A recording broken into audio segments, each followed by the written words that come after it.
Hey there everyone, Martin Tint here again, here for another lesson for you. Today we're going to be focusing on alternative guitar tunings. Now if you don't know what alternative guitar tuning is or what it means, basically it's how the string, firstly how the strings on the guitar are tuned. Now if you've played guitar long enough and you know the basics, then you'll know that standard guitar tuning is standard E, where the strings are low E, A, D, G, B, and high E. 6, 5, 4, 3, 2, 1. And again, that's low E, A, D, G, B, and high E. So that's the standard tuning for guitar. However, there are exceptions to this, as you can get different types of tunings from the guitar by altering the pitch of one or more of the strings. You can alter the tuning for the guitar and get a slightly different sound. It will also result in change the position of chords and scales you're playing because of the tuning. It will result in you needing to play different locations in order to accommodate for scales and chords and such. And these are quite popular. There's a lot of famous popular songs that are in tunings other than standard tuning, so it's actually worth learning these alternative tunings. It's particularly the most common ones, and in this series I'm going to be covering the most common guitar tunings that are used on guitar, and also later on we'll cover a few less common ones but are nonetheless. And today we're going to start off with, in my opinion at least, is probably the most common alternative tuning. Certainly the second most common tuning after standard tuning, and it is known as simply as drop D tuning. And basically all it implies is the 6th string, which is normally tuned to E, is going to be tuned down a whole step to D. So instead of sounding like this, it's going to sound like the D string but 1 octave lower, so it's going to sound lower, but that's the pitch we're going for. Going from standard tuning to drop D, there's a number of ways you can do it. You can use a tuner, which is probably the safest way to do it, or you can use your ear and just turn the tuning peg of the desired string. It needs to change its pitch. You tune it up or down depending on where you need to loosen it up, to make it lower, or tighten it to make it higher, and then you match pitch it with a reference to the note you're looking for. So it could be one of the notes on one of the open strings, or it could be a reference pitch on a piano, for instance. But make sure you have some sort of reference to make sure you get it right. If you do it for a while, you can do it by ear like me, but I'd recommend when you're first getting into tuning your guitar to different tuning, especially by ear, you want to develop that. Start off using a tuner and gradually develop the ability to do it by ear. So what we're going to do first of all, before we get into the actual tuning itself, we're going to have to go into the tune itself. Right now I'm currently tuned to standard E. And just a typical sound that we've always hear when we're playing guitar. I thought it would be a good idea for the purpose of this lesson to show you how to tune down to the drop D. The good news is, for this particular tune, you only need to change the pitch of one string, and that's the 6th string right here. All the other strings stay exactly the same. 5 to 1 are going to remain the same as they are. The only one that's going to change is this one. So what we're going to do, either get your tuner here, so we're going to play the note of the 6th string, and now I'm going to take this tuning peg. Make sure if you've got an acoustic guitar like mine with the 3 headstocks, the 3 tuning pegs on the top half and 3 on the bottom, it's going to be the one closest to you on the top half of the headstock, facing the ceiling. If you've got a Fender and it's all on the in the row on the top part, then it's going to be the one nearest to you. So what we're going to do, we're going to change it clockwise. So we're going to turn it in this direction. not anti-clockwise. If you turn it anti-clockwise, it will make the note sharp, so we don't want to do that. Just make sure you turn it clockwise direction. So we're going to play the note and turn it. The pitch will go down. So now I've actually gone past the note that we want to get. We want this note, but well, this pitch I should say, but an octave lower. So what I'm going to do now is I'm going to play this, the open D, and then I'm going to play this one, and I'm going to turn it back up again, turn it clockwise, try to get to match pitch with the D string. Can you hear how it sounds more like the note? The D string. One thing worth noting, changing the pitch on your string, and particularly if you're doing it downwards, you're lowering the pitch. Make sure that when you're tuning to a note that you tune up to the note. In other words, you tune lower than the pitch you want to go to, then you turn anti-clockwise back up to the note.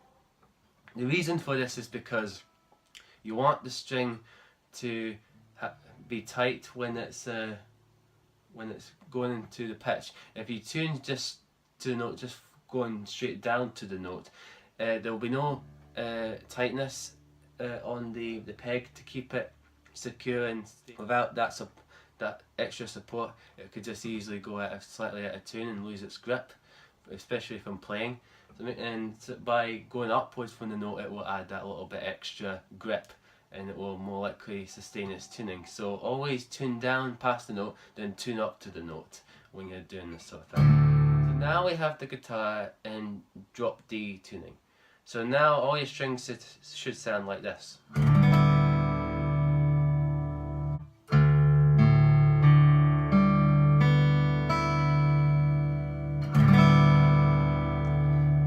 So it's exactly the same, like I said, as standard tuning, but now we have this note for the 6th string.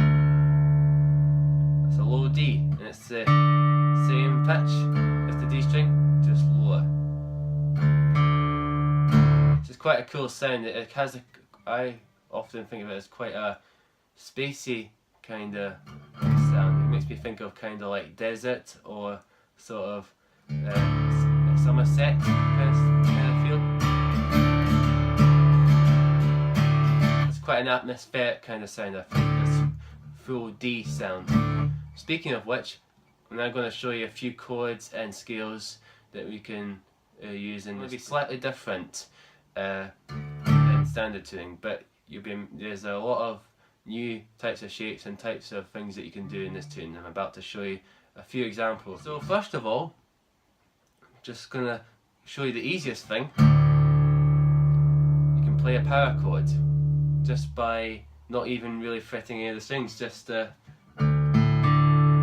picking the 6, 5 and 4 strings, and then either muting or leaving out the 3 to 1 strings, and that's a low D power chord. So in standard tuning, you can only play D up here, right, in terms of pitch. But in this tune, you can play the exact same power chord down an octave, so you get a lower, deeper sound. And that sound appears a lot in rock and metal, and grunge music uses it an awful lot. Anything from Nirvana has this kind of sound. Soundgarden and Alice in Chains and many others use this tuning and have this because they get this great sound, and it's easy to play a power chord because aside from playing it open, if you want to play it across the neck, all you have to do is create a partial bar over the 6, 5 and 4 strings. You can use any finger you want. You can use 1, 2, 3, 4. To get used to it though, I would recommend you start off with your first finger. I'll explain why you can use your other fingers in a second. So, but for now, here's that same power chord, but now I'm playing it on the 3rd fret, and I'm barring over strings 6, 4 and 5. And that's a power chord. And now you can move that across the entire fretboard. Let me just show you.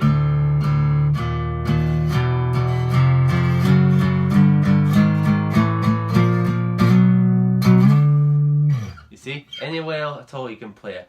So you can combine this one shape alone and play around with it, and you can come up with some really cool riff ideas.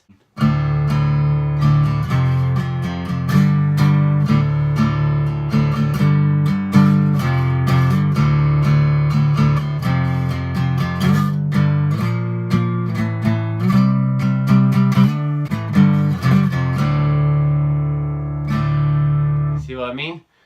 So immediately that sounds like pretty much any rock or metal riff. Yeah, get that kind of sound. It's pretty cool. You can expand on this power chord by incorporating your pinky into it, and then you can get an extra note out of it. So let me show you what I mean. Just go play this high up so that it'll be easier for you. This one, it's the same thing. We've got the bar, partial bar, covering strings 6, 5 and 4. But now we're adding our pinky onto 2 frets up from it, and we're going to play on the G string or the 3rd string. In this case I'm playing in the 7th position, so that's going to be 7, 7, 7 and 8 with your pinky on the G string, and you meet out B and high E, and you see you can get a sort of extra sort of tone. Again, you can do the exact same thing as you did with the free version of the power chord. Now you have an extra string to add to the power chord.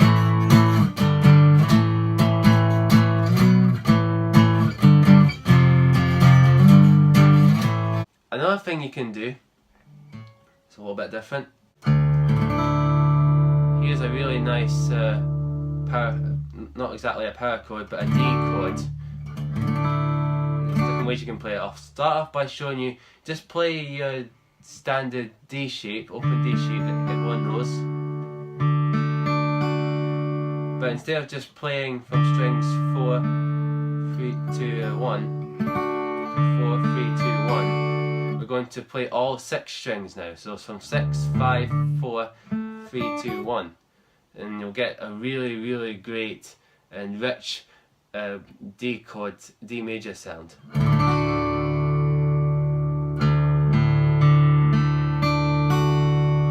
Doesn't that sound great? And you can do that with any D shape that's in this position. So you can D major, like I showed you. You can do D sus2, which again sounds really great. D sus4. You could also do D minor, dominant 7th, major 7th, minor 7th. I'll show you another shape that's quite unique to this tuning. When you're playing a G, everyone knows that the standard G is this or that, the 3 finger or the 4 finger version. However, because of the tuning of the 6th string, that's not going to work, because we'll have this note, which the G note is actually up here on the 5th fret rather than the 3rd fret, so you're going to have to get this note. So to do that, what we're going to do, we're going to change this chord shape. Instead of playing this, we are going to play it like this. Now, this might be tricky for some of you beginner players, but it's actually not too hard once you get the hang of it. So what we've got here, 3rd finger plays the 5th fret on the 6th string. Then using the 3rd finger also, we're going to mute out the A string, the 5th string. Then we're going to play D string open, G string open. Then we're going to have a partial bar over the 2nd and 1st strings on the 3rd fret. And you'll notice that's actually the same two notes that you get from playing the standard position version of the G chord. But we're keeping that, we're just altering the fingers a little bit. Put all that together and you get this chord.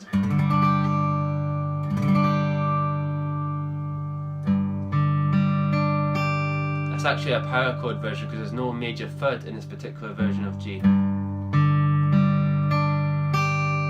If you wanted to get a major third in here, there's two ways you can do that using this based on this shape. One, you can replace the partial bar with your first finger and just leave the B string open, and your first finger just frets the third string, sorry, the third fret on the high E, and then you'll have a full major G chord.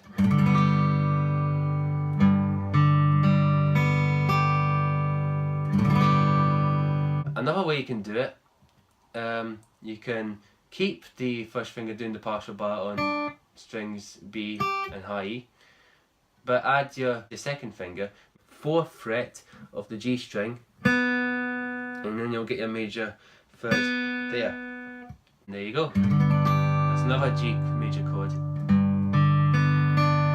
Get a slightly different sound from it though. Another thing you can do, this is quite cool and unique to this tuning, you may also probably have worked out that also due to the tuning, it's not quite legible to do the standard bar chord shape. Again, because the bass is going to be using the wrong note. But there's a nice substitute for that where you can use another bass note that would work for every bar chord position. And this shape, there's two ways you can play it. Start off with the slightly easier one. Now I will point out, this is not exactly a major chord as such, it's more like a sort of, it's a sus2 chord with the 5th of the chord in the bass. You get quite a really cool sound. In this case I'm playing the F version of the chord, so it's actually an F sus2 with a C in the bass. And the great thing about this chord is that this can be moved anywhere across the neck. You can play it here, you can play it here, or you can play it up here. Off your first finger plays a partial bar across strings B and high E on the first fret, like that. G string is open, then you want to put your third finger on the 3rd fret of the A string. Might be a bit of a stretch, but you should be able to get it after a bit of practice. Then to finish off the chord, we then put a pinky on the 3rd fret of the D string, and that's your chord.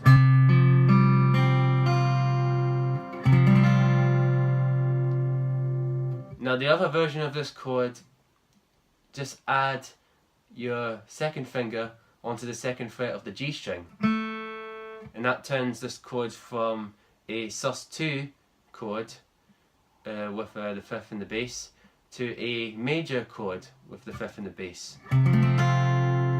So now we have an F major with a C in the bass. And again, this can be moved across the neck. If you want to do a sort of more of a bluesy kind of thing with this tuning, there's an easy way to get into that. I'll just quickly demonstrate for you.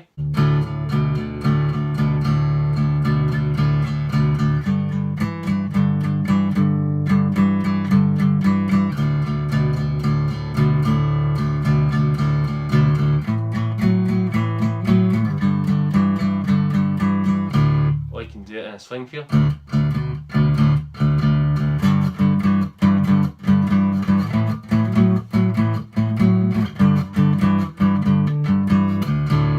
Basically your typical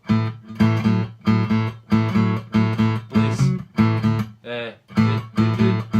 going from the power chord to the major 6, but the finger's going to be altering to accommodate the tuning. So for the first one, based on the open D, we have open 6th string and open A for the power chord. Then when we go into the major third, play open D again, but put your first finger on the 2nd fret of the A string, and there's your major third. And then you do that with a string, you get this.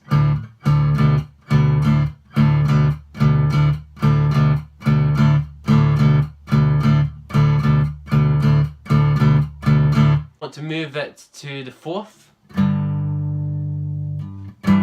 chord in that key. In this case it will be in D, in case you haven't worked that out. We're going to be using the power chord shape, using the partial bar, going over strings 6, 5, 4. Same deal, it will be the power chord, and then we'll be using our 3rd finger this time to get the major third. And in this case we're going to be fretting 2 frets from where your finger is for the power chord. On the, in this case it will be the 5th string, the A string, and then you go back and forth between those two.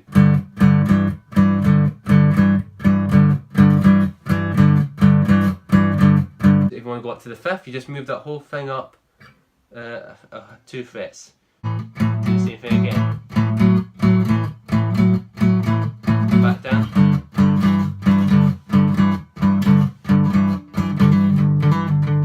And then you can do a wee bluesy thing with that.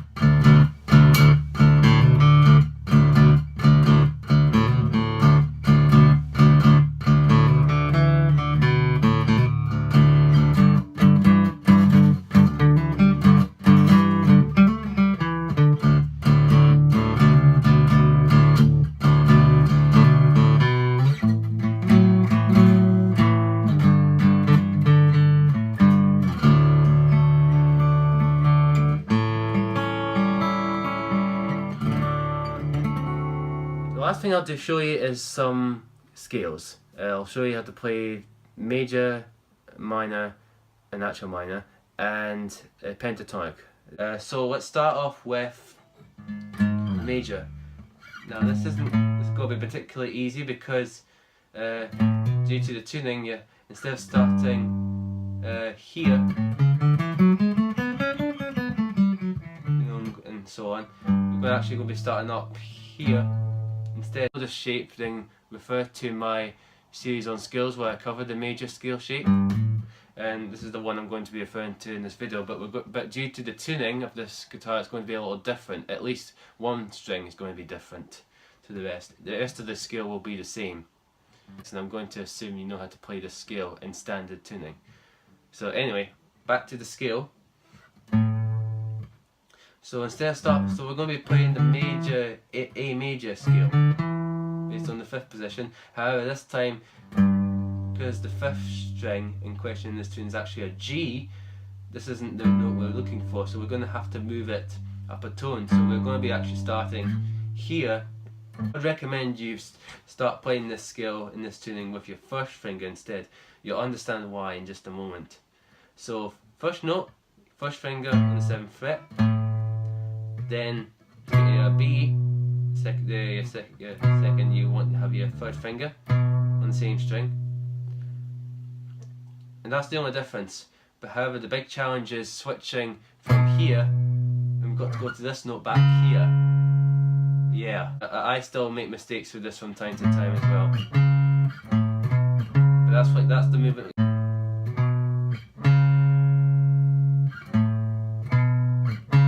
Coming back down, it would be.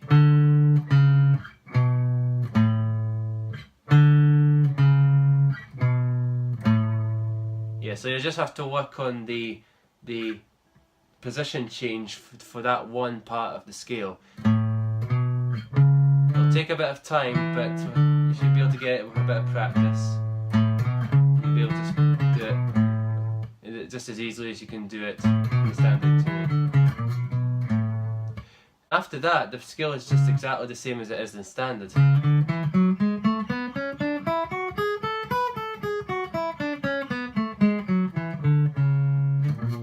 Until you get to there.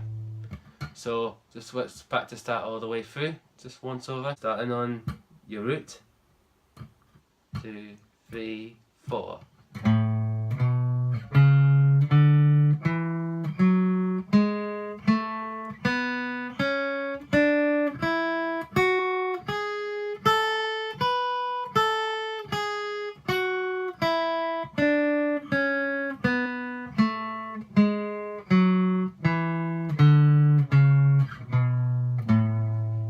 Now let's move on quickly to minor scale. The same deal here, it's exactly the same as it is in standard, apart from the very first bit of the scale. So then again, there's going to be a bit of a change, not quite as so much as the major one, but still a bit tricky. So again, we'll be starting off with the root of A, but it'll be on the 7th fret, remember, not the 5th string. Sorry, the 5th fret, sorry. So 7th fret with your first finger, then 8th fret with your third finger, the 9th fret with your pinky. And after that's just the same as the minor scale is.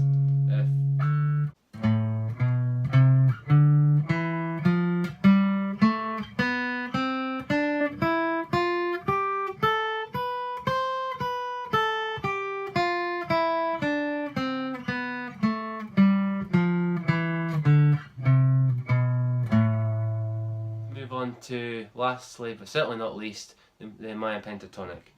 Now, I'm going to show you the slightly easier way to do it, because this is just a bit more easier than the way. It's a little bit different to the major. Instead of they start being roughly up here, right? Because this is going to be based on A as well. So it'll be on the fifth position one here. That one. But we're going to be starting off on the 5th fret this time, actually on the 5th fret. So we'll be starting on the G note, the minor 7th of the scale. So 5th fret on 6 with your first finger, then 7th fret with your third finger, and there's your root A. And now we have to move back to the 3rd fret of the A string to get that C in the minor 3rd, and then we're going to slide up with the first finger to the D in the 5th fret, then 3rd finger plays 7, and then 5th on the 4th string, 7, and then 5, 7 on the G string, 5, 8 on the B, and 5, 8 on the high E. Just run through that quickly again. Your minor pentatonic and drop D sounds like this.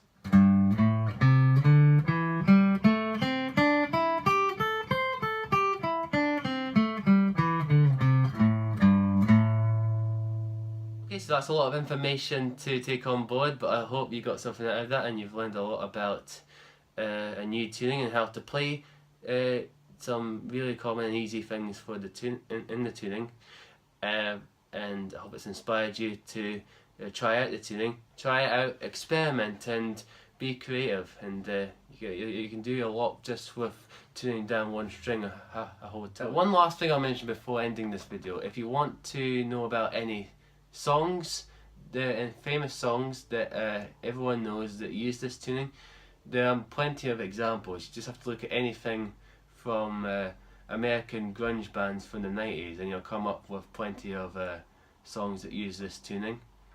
Foo Fighters use this tuning quite a lot as well, I would say. But speaking of the Foo Fighters, I would say one of the most famous examples of a drop D song is Everlong by Foo Fighters. In case you don't happen to know what it is, I'll just quickly demonstrate the main riff.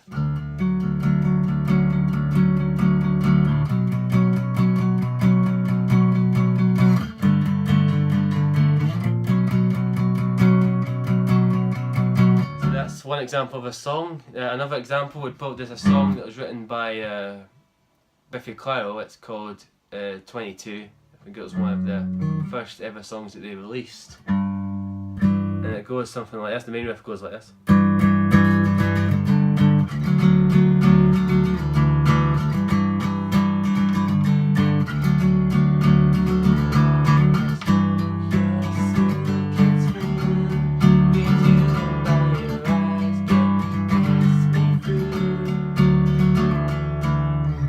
again, that's where it really emphasises the use of the open low D. And that's what the point of this tuning is, to get a lower sound from the D pitch of that's generated on this instrument. Yeah, so if you want to learn some songs in this tuning, then go and do some research and find your favourite ones and then learn them.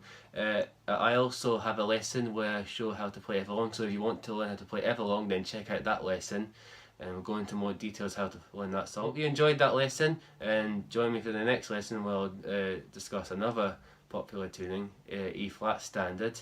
I'm sure and if you enjoyed this lesson, I'm sure you'll find that interesting as well. Take care everyone, and I'll see you in the next lesson. Until then, bye for now.